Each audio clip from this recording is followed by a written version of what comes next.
Buenas noches, estamos en otro programa Tiempo de Dios a través de su canal Vida TV. Hoy queremos comenzar una serie nueva y posiblemente nos tome 2 o 3 programas y vamos a estar hablando de restaurando el altar. ¿Cómo podemos restaurar el altar de nuestros corazones? Y va a estar basado precisamente este tiempo de restaurando el altar en Primera de Reyes 18, versículo 30 al versículo 32. Dice así la palabra del Señor. Entonces dijo Elías a todo el pueblo: acercaos a mí.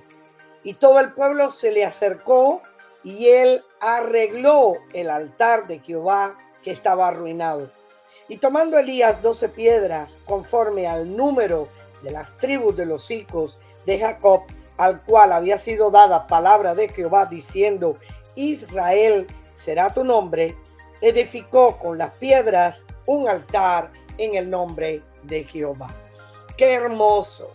En un momento, en una situación verdaderamente difícil para la nación de Israel, para la parte norte, donde estaba reinando el rey Acab y su esposa Jezabel, hija de un rey sidonio que había introducido muy sutilmente a la adoración a Baal y a Acera, la idolatría en la nación de Israel, y toda la nación de Israel se había ido tras los ídolos paganos. Qué tremendo. La sequía había llegado a la nación, la idolatría, la persecución de los siervos genuinos de Dios, de los ungidos de Jehová. Era una época difícil, así como había una sequía en el mundo natural, ¿verdad? Donde no había cultivos, donde no había fructificación de ningún tipo. Sin embargo, esto nos estaba hablando de una sequía en el mundo espiritual. Cuando el mundo natural se muestra con ciertas características, es porque está ocurriendo algo en el mundo espiritual. Y realmente eso era lo que estaba sucediendo en la nación de Israel. Una nación que se había vuelto los ídolos paganos, una nación desobediente, desleal al Dios vivo, una nación que muchos de los profetas se sentaban a la mesa de Jezabel y eran pagados por ellas, o sea, profetas comprometidos, profetas no genuinos, profetas pagados, asalariados, que se sentaban a la mesa de una mujer diabólica. Esa era la condición de la nación de Israel en este tiempo, hasta que se levanta el profeta Elías. El profeta Elías es un profeta confrontativo, un profeta de fuego, un profeta que viene hablando, ¿verdad?, a la nación acerca de que no habría lluvia, no por capricho de él, no por vanagloria, no porque se le antojó a Elías que no iba a haber lluvia, sino sencillamente porque Dios lo había dicho. Palabra del Señor: no habrá lluvia por 3 años, porque esta es la condición del pueblo. La condición del pueblo es seco. El pueblo de Dios está seco, está árido, es infructuoso. Se han vuelto, ¿verdad?, los dioses paganos y han olvidado el Dios de la vida. Así que Elías confronta a la nación, pide que suban al monte Carmelo a los profetas de Baal, 450 profetas de Baal y 400 profetas de Acera. Convoca a toda la nación de la parte norte de Israel a que suban al monte Carmelo, porque se va a demostrar quién es el verdadero Dios de Israel. En ese monte Carmelo, Dios quería volver de nuevo, y ese era el plan de Dios, como siempre ha sido, volver el corazón del pueblo a él, que reconocieran con humildad, con sencillez, se volvieran y fueran fieles al único Dios verdadero, volver el corazón del pueblo a Dios. Y eso es lo que está tratando de hacer Elías. Elías hace esta convocación, en primer lugar, para que el pueblo reconozca de nuevo quién es el que tiene el poder, la supremacía, la autoridad suprema sobre sus vidas y sobre la nación de Israel. Y en segundo lugar, demostrar quién es el verdadero Dios. Porque el verdadero Dios iba a descender con fuego, el verdadero Dios iba a hacer una demostración de poder sobrenatural, el verdadero Dios iba a demostrarles a ellos que no se volvieran más a los dioses paganos, que en definitiva son dioses futiles, falsos, ¿verdad? Y esa era una adoración diabólica. Así que Elías confronta a la nación de Israel. Una de las cosas tremendas que hace Elías es que cuando él llama a la nación, él le hace una pregunta tremenda, ¿verdad? Y le dice, ¿hasta cuándo van a estar claudicando entre dos pensamientos? Si el Señor es el Señor de sus vidas, sírvenle a Él. Si es Baal, sírvanle a Él. O sea, defínense. No salten de un lugar para otro. No sean ambivalentes. No tengan un doble ánimo, como dice Santiago, porque el hombre de doble ánimo es inconstante en todos sus caminos. No estén hoy con Dios y mañana en el mundo. No estén hoy con Dios y mañana recibiendo las ofertas tentadoras del mundo. No estén hoy con Dios y mañana en la idolatría. No estén hoy con Dios y mañana actuando en la carne, en las obras y en las fuerzas humanas. O estás con Dios o estás con el mundo. O estás con Dios o estás en el mundo satánico. O estás con Dios o estás sirviendo a los deseos de la carne que pululan en el hombre. Así que muy importante esta pregunta definitoria de a quién vamos a servir. Si Dios es Dios, sírvele, ¿verdad? Y debe haber un compromiso total, una consagración total, una entrega total, una pasión, un enamoramiento total de quién es Dios y servir a Dios con esa pasión y amar a Dios con esa pasión. Así que muy interesante lo que hace Elías. Elías, cuando le tocó su turno, él desafió a los profetas de Baal y los profetas de Baal y de Acera vinieron, ¿verdad? Pusieron también ellos un altar, levantaron un altar y estuvieron de la mañana a la tarde haciendo todo un ritual, una ceremonia, un show emocional. Hay muchas personas que hacen shows emocionales o shows intelectuales tratando de mostrar que sus dioses tienen poder. Hay personas que van a través de las emociones, otros van a través de la idolatría, otros van a través de la intelectualidad, demostrando que, ¿verdad?, no existe Dios o que sus dioses son paganos. Pero realmente Elías confronta a la nación de Israel y le dice, ¿hasta cuándo van a estar claudicando entre dos pensamientos? Elías hace algo cuando le toca el turno a él, porque indiscutiblemente que los profetas de Baal no pudieron hacer absolutamente nada, eran la mayoría contra la minoría. Curioso, ¿verdad? No porque esté en la mayoría significa que la mayoría tiene razón, o que la mayoría esté en la posición correcta, o que la mayoría tenga la verdad. El hecho de que haya mayoría en el mundo contra minoría cristiana no significa que el mundo tenga la razón. Y eso era lo que pasaba, eran 850 profetas. Para ellos es fácil traer un buey de más de 1000 libras y ponerlo en el altar que ellos prepararon. Era fácil para ellos, porque el camino del mundo es ancho, es fácil en muchas ocasiones, pero por supuesto, como dice la palabra, lleva a un fin de muerte. Hay un proverbio tremendo que dice, hay camino que al hombre parece derecho, pero su fin son caminos de muerte. Y el camino del Señor es estrecho, es angosto, pero lleva a la vida eterna. Así que hay que definirse en este mundo a quién vamos a servir. Hay que definirse a quién vamos a adorar. Hay que definir nuestros principios, hay que definir nuestra visión, a quién queremos servir y a quién queremos adorar. Perdón. Así que muy importante, Elías confronta a la nación de Israel y a los profetas falsos. Tuvieron desde la mañana hasta la tarde saltando, tasajeándose, cortándose, haciendo todo un ritual, un show, ¿verdad? A sus dioses paganos, un ritual. Incluso el dios Baal, si algunos no lo saben, es el dios de la tormenta, el dios del trueno, el dios del agua. Curioso, ¿no? Porque por 3 años no estaba lloviendo. Así que ellos estaban adorando a un Dios que aparentemente era el que le daba el agua y sin embargo no tenían agua. Estaban haciendo un show emocional.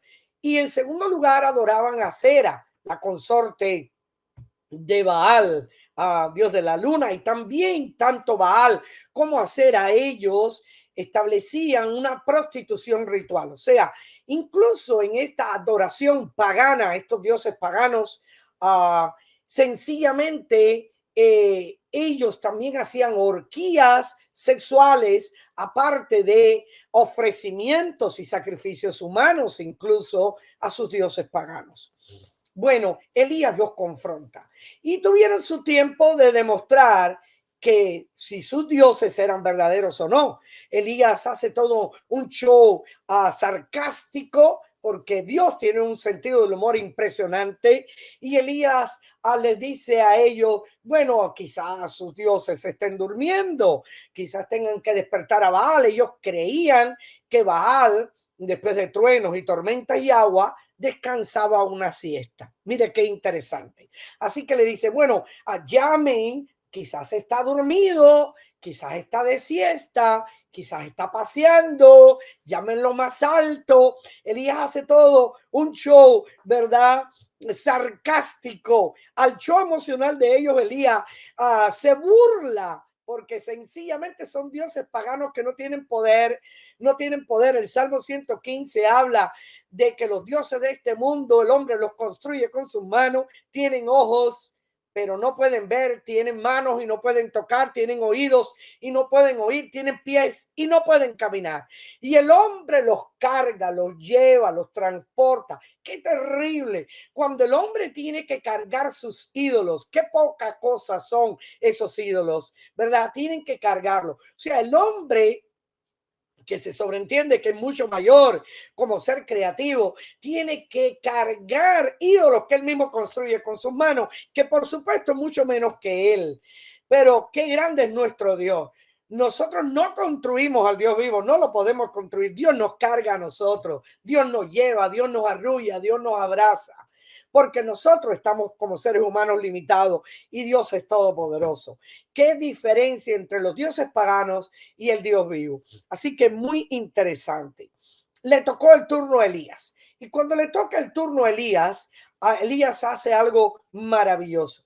Elías confronta, ¿verdad?, a los profetas de Baal, y lo primero que hace es que llama al pueblo a un acercamiento. O sea, si queremos de verdad que Dios haga algo en medio nuestro y mostrar la grandeza de Dios, y que el corazón del pueblo se vuelva a Dios, que tu corazón y mi corazón se vuelva a Dios, ¿verdad? Con todas nuestras fuerzas, todo nuestro corazón, toda nuestra mente, así lo debemos amar. Acerquémonos a Él. Eso es lo primero, un acercamiento. El ser humano se tiene que acercar a Dios. No hay otra manera, ¿verdad?, de poder conocer a Dios si no es a través de venir cerca de Dios. Dios ya hizo y tomó la iniciativa de venir a nosotros en la persona de Jesucristo. Pero nosotros tenemos y podemos y tenemos la capacidad de poder recibir el regalo que Él ya nos ha dado, de poder recibir. Por eso dice la palabra que a todos los que creen, a los que le recibieron, les da poder de ser hechos hijos de Dios. Qué hermoso. Así que el poder ser hechos hijos de Dios por un acercamiento, por el creer, por el recibir, nos da la capacidad y el poder de ser hechos hijos de Dios. Acercaos a mí, dijo Elías, porque él quería comenzar a hacer algo y mostrar algo a la nación de Israel que ellos necesitaban. En segundo lugar, dice que el pueblo se acercó. Este pueblo ambivalente, este pueblo que estaba entre dos pensamientos, saltando de aquí para allá, ¿verdad? Que no respondió a palabra cuando Elías lo cuestionó. No respondió, y el que calla otorga.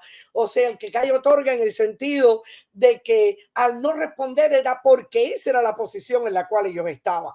Una posición ambivalente, una posición no definida, una posición no comprometida con el Dios de la vida, sino que según sus conveniencias, según sus agendas, ellos se iban de un lugar a otro, servían quizás a Dios un día, mañana a los Baales, un día servían a Dios y otro día al mundo. Así estaba. Por eso Elías los llama a un acercamiento y a una demostración de quién es el verdadero Dios, para que de una vez y por todas ese pueblo se definiera, ¿verdad? Se definiera en su servicio y consagración a Dios. En segundo lugar, lo segundo que hace Elías es que Elías arregla el altar del Señor que estaba arruinado, destruido. Un altar. El altar es muy importante, queridos hermanos. El altar es el lugar de encuentro. Si vamos a estar por varios programas hablando precisamente del altar. Quiero hablar del altar y es el programa que nos concierne. Estamos haciendo la introducción con el capítulo 18 de Primera de Reyes, hablando de Elías, pero el énfasis de estos programas que vienen va a ser la restauración del altar. Así se llama este programa, la restauración del altar. Debemos levantar y preparar el altar de Dios. Y aquello que está arruinado, aquello que está caído, nuestra relación con Dios, nuestro encuentro con Dios, ¿verdad? Debe ser restaurado. Los antiguos levantaban altares en montículos, en lugares altos. Siempre un altar se levantaba en lugares altos. Incluso los impíos levantan altares a sus dioses paganos y también lo hacen en lugares altos. Por eso cada vez que Dios le daba un mandato a su pueblo, cuando quería conquistar una ciudad, un terreno, una región, le decía, echen abajo los altares paganos, a los dioses paganos que están en los lugares altos. Lo vemos, por ejemplo, en el caso del rey Josafat, que entró y el Señor le dijo, quita los lugares altos. O sea, los lugares altos de altares dedicados a dioses paganos, donde le hacen ofrecimientos y cosas. ¿Por qué Dios permitió en el Antiguo Testamento que se levantaran altares, un altar a Dios, ¿verdad? Un lugar que se levantaba en una colina, en un montículo, podía ser de piedra o de tierra, ¿verdad? Era un lugar de adoración, un lugar de encuentro del hombre con Dios. Bueno, el altar normalmente había que hacerlo más alto que el hombre. Mire qué curioso, más alto que el hombre. ¿Por qué? Sencillamente porque Dios quería enseñarle al hombre en el antiguo pacto, ¿verdad? Quería enseñarle al hombre que la adoración a él es en primer lugar, debe ser lo primero, y en segundo lugar, Dios es más alto que el hombre. Así que nuestra adoración debe ser al Dios vivo, y el Dios vivo es mucho más alto que nosotros. El hombre nunca debe ponerse en el pedestal del altar, ni ofrecerse a sí mismo, ni rendir pleitesía al hombre, porque el hombre fue creado, ¿verdad? El hombre es criatura de Dios. Dios es nuestro creador. A él debemos rendirle toda adoración, todo culto, y él es lo primero. Así que hay que levantar a Dios, ponerlo bien en alto. Por eso los altares se construían en lugares altos. A Moody, ese famoso hombre de Dios que Dios utilizó tanto en la historia del cristianismo, dijo algo interesante. Él dijo, hay solo dos tronos. El trono de Dios en lo alto y el trono de Dios en nuestros corazones, ¿verdad? Dos tronos, el trono del cielo y el trono de nuestros corazones. Y es cierto, o sea, Dios tiene un trono en nuestros corazones. Dios quiere ser lo primero en nuestras vidas. Dios quiere que levantemos un altar. Hoy no necesitamos levantar un altar de piedra, ¿verdad? Ni ponerlo en un montículo, ni ir a los lugares altos. No, eso fue en el Antiguo Testamento para enseñarle al hombre cómo adorar a Dios. Enseñarle al hombre en qué lugar está Dios en la adoración suya. Eso fue en el Antiguo Pacto, porque el Antiguo Pacto es una sombra que nos iba a mostrar, nos iba a tipificar, eran tipologías, ¿verdad? Ejemplos, analogías, comparaciones, para que pudiéramos entender ahora en el nuevo pacto, en la época de la gracia derramada en la persona de Cristo, en la totalidad de la gracia, ¿verdad? En la persona de Cristo, que no necesitamos un lugar de piedra, ni necesitamos ponerlo en alto, no, sino que nuestro corazón, nuestra vida, nuestro hogar, nuestra iglesia puede ser un altar de consagración. El lugar más amado de Dios en nuestros propios corazones. Dios quiere que ahí esté el trono más excelso de él, ¿verdad? Donde le rindamos toda adoración, todo culto, lo pongamos en alto, nos consagremos a Él, tengamos encuentro de espíritu a espíritu, porque esa es la relación que Dios quiere con el hombre, del espíritu de Dios al espíritu del hombre, una relación estrecha, única, personal, íntima, secreta, donde Dios debe ocupar el primer lugar. Por eso debe ser el altar que levantemos en nuestros propios corazones. Dios debe ocupar el primer lugar y debemos ponerlo bien en alto. Así que del altar fluye la unción.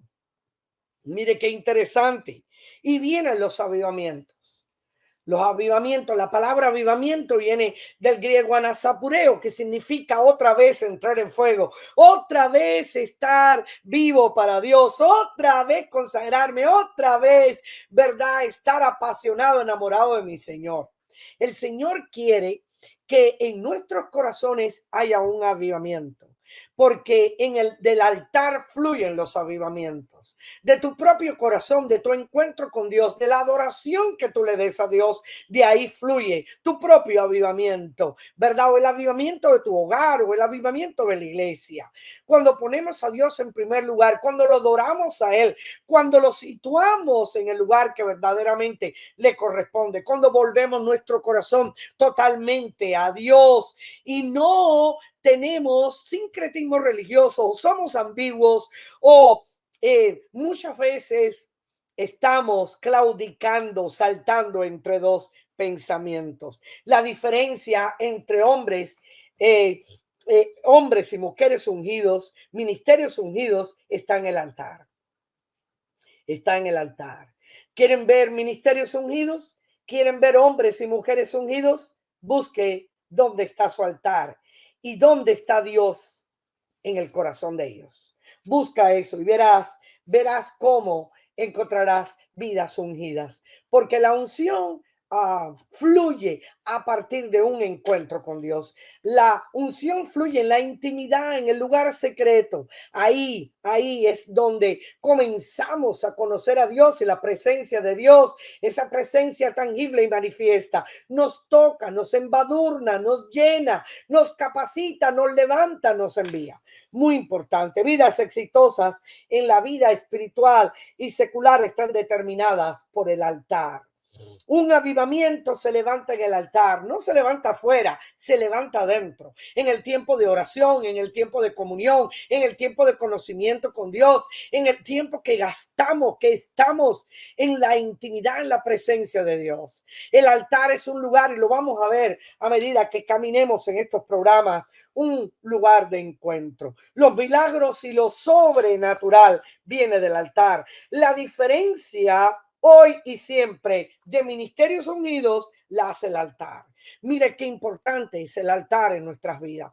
Muchas veces hemos descuidado el encuentro con Dios. Hemos descuidado el altar familiar. Yo recuerdo antes que había muchos altares familiares donde la familia se reunía, leía la palabra junta, oraba junta, comía junta, daba gracias al Señor por estar juntos y por comer juntos. Bueno, pronto viene Acción de Gracias y quizás a la familia americana, hay muchas familias en muchas partes del mundo que celebran el Día de Acción de Gracias, lo cual es hermoso, pero a veces desgraciadamente solamente tenemos un día para dar gracias, cuando debemos dar gracias todos los días, cuando debemos tener un altar de agradecimiento a Dios todos los días, cuando nos debemos sentar como familia en comunión y compartir el pan diario, el pan de la palabra y el pan físico juntos también. Qué importante. Elías tomó, ¿verdad? Ese altar que estaba arruinado, totalmente arruinado. Un altar que habían descuidado. ¿Por qué? Porque estaban en sus propios negocios, estaban yéndose a la idolatría, estaban matando siervos de Dios en la nación de Israel, estaban destruyendo los ungidos del Señor. Y como dice la palabra, tenían que esconderlos. Gracias a Dios por siervos de Dios que escondieron otros siervos para cuidar a aquellos que tenían una unción y un llamado del Señor. Tremendo. Así que Elías arregló el altar del Señor que estaba arruinado. Elías tomó 12 piedras. Qué curioso. 12 piedras. Las 12 piedras, fundamentos importantes cuando levanto o restauro mi altar a Dios. El número 12, ¿verdad? Habla de las 12 tribus de Israel. El número 12 nos habla de los 12 panes de la proposición, de la mesa de la proposición, ¿verdad? En el tabernáculo nos habla de fundamento de la palabra es pan de vida. Así que nos habla de fundamento, nos habla de alimento espiritual, nos habla de poner fundamento en nuestra casa, ¿verdad? La roca, el fundamento, las 12 piedras nos hablan de fundamento. Si no hay un fundamento para levantar mi altar está arruinado, mi altar es flojo, es como la casa del hombre que construyó sobre la arena y vinieron vientos y huracanes y tumbaron la casa porque no había buen fundamento. A diferencia de la casa plantada sobre la roca que pudo permanecer. La palabra del Señor nos dice que debemos estar cimentados y arraigados sobre apóstoles y profetas, la enseñanza de apóstoles y profetas, siendo la principal piedra del ángulo Jesucristo mismo, la Petra, la piedra principal del ángulo, la piedra del alcantarillado, la piedra del ángulo, la piedra donde se sostiene el edificio. Así que muy importante, las 12 piedras nos hablan de fundamento, nos hablan, ¿verdad?, de alimento, nos hablan de doctrina, nos hablan del establecimiento seguro, estable de nuestra vida y nuestra relación con Dios. Hay personas que hoy en día no tienen una relación estable con Dios. Su fe es débil, su fe no está apoyada en un fundamento seguro.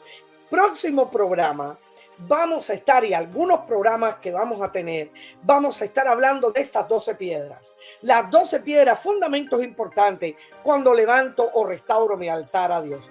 Yo quiero darle de cada una de estas piedras, ¿verdad?, qué importancia tiene cada una de ellas. Y voy a hablar de una manera analógica, de una manera comparativa. Vamos a ver cómo cada piedra, ¿verdad?, significa algo en mi levantamiento, en mi altar a Dios. Mi altar a Dios se va a levantar con 12 piedras.